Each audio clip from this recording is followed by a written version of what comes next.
Bonjour à tous et bienvenue sur DigiSchool. Je m'appelle Camille, je suis votre professeure de littérature et aujourd'hui nous consacrons notre série de vidéos à l'histoire de la lettre, à l'histoire de l'épistolaire.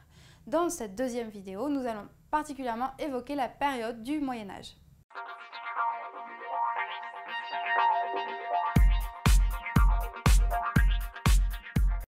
Depuis la fin de l'Antiquité romaine et pendant toute la période du Moyen-Âge, la lettre et la correspondance privée vont connaître une évolution sans précédent en France. Beaucoup de choses vont se modifier, vont changer. Alors quels sont ces aspects de la correspondance et de l'acheminement de la correspondance qui vont être modifiés? Premièrement, pour ce qui concerne l'acheminement des lettres, il faut noter que c'est la fin du cursus publicus. Alors le cursus publicus, vous vous en souvenez, c'était ce système postal mis en place dans l'Empire romain pour permettre l'acheminement des missives d'un coin à l'autre de l'Empire. Donc ça s'achève en même temps que l'Empire romain. Petit à petit, durant le Moyen-Âge, on va voir que certains correspondants vont avoir recours à des messagers privés pour acheminer leurs lettres d'un coin à l'autre du royaume.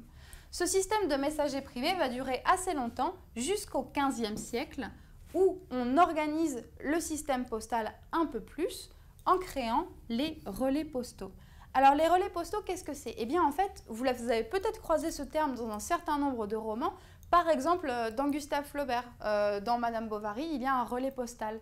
Un relais postal, c'est une auberge qu'on situe stratégiquement au bord des routes. Et les messagers, en apportant leurs lettres, vont pouvoir s'arrêter à ce relais postal, peut-être pour manger, pour dormir ou simplement pour changer de cheval. Donc la création des relais postaux au XVe siècle, c'est une certaine évolution dans l'acheminement de la correspondance. Que se passe-t-il d'autre concernant les modalités d'écriture pendant le Moyen-Âge? Eh bien, au 7e siècle, le parchemin se développe. Dès le 7e siècle, le parchemin, c'est ce support d'écriture que vous assimilez peut-être un peu trop rapidement au papier, qui est en fait composé d'une peau d'animal tanné, une peau d'animal tanné sur laquelle on peut écrire. Donc vous vous doutez bien que ce parchemin, tout comme les messagers privés, c'était des modalités d'écriture assez dispendieuses, assez chères. Tout le monde ne pouvait pas écrire, d'autant plus que tout le monde ne savait pas écrire à cette époque.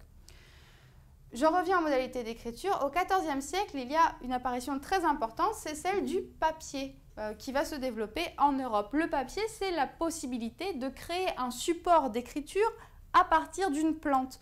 Par conséquent, ça coûte beaucoup moins cher. Et la création du papier au XIVe siècle va contribuer petit à petit à démocratiser la correspondance, à démocratiser l'écriture.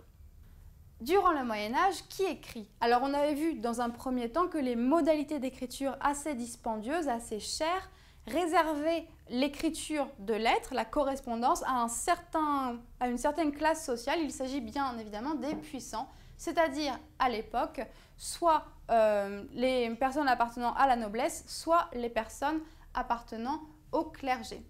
D'ailleurs, il faut noter qu'à l'époque, peu de personnes savaient lire et écrire. Et d'ailleurs, même quand je vous explique que la lettre était réservée aux puissants, il faut voir qu'ils n'écrivaient pas toujours eux-mêmes.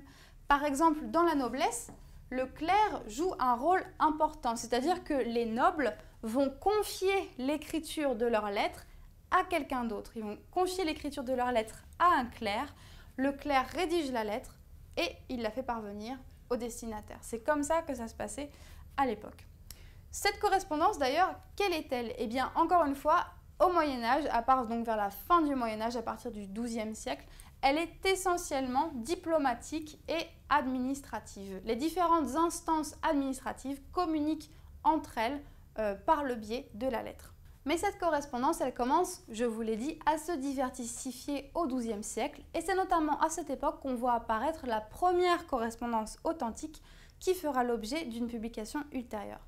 Cette correspondance, c'est celle qui a été entretenue entre deux amants célèbres de la littérature française, Héloïse et Abélard. Héloïse et Abélard, qui sont? Vous avez peut-être déjà entendu les noms, mais vous ne savez pas forcément à quoi ça se réfère, ou plutôt à qui ça se réfère. Alors, à l'époque, Pierre Abélard était dans les ordres. Il a été engagé par une famille pour être le précepteur d'une jeune fille, Héloïse. Or, Abélard et Héloïse sont tombés amoureux. Il y a eu plusieurs péripéties dans leur histoire. Finalement, Héloïse est devenue nonne.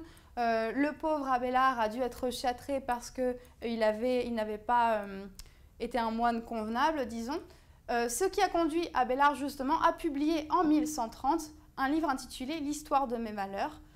Juste après, quelques années plus tard, il publiera sa correspondance amoureuse avec Héloïse. Et donc c'est le premier cas de correspondance authentique en France qui est publiée. C'est aussi une de nos plus belles correspondances amoureuses. Cette histoire d'Héloïse et Abélard, elle a été reprise dans un autre roman épistolaire français très célèbre. Il s'agit évidemment de Julie ou la Nouvelle Héloïse, écrite par Rousseau au XVIIIe siècle. Voilà, c'est tout pour aujourd'hui. N'hésitez pas à consulter la vidéo suivante dans laquelle nous évoquerons la lettre au XVIIe siècle et à très bientôt sur DigiSchool.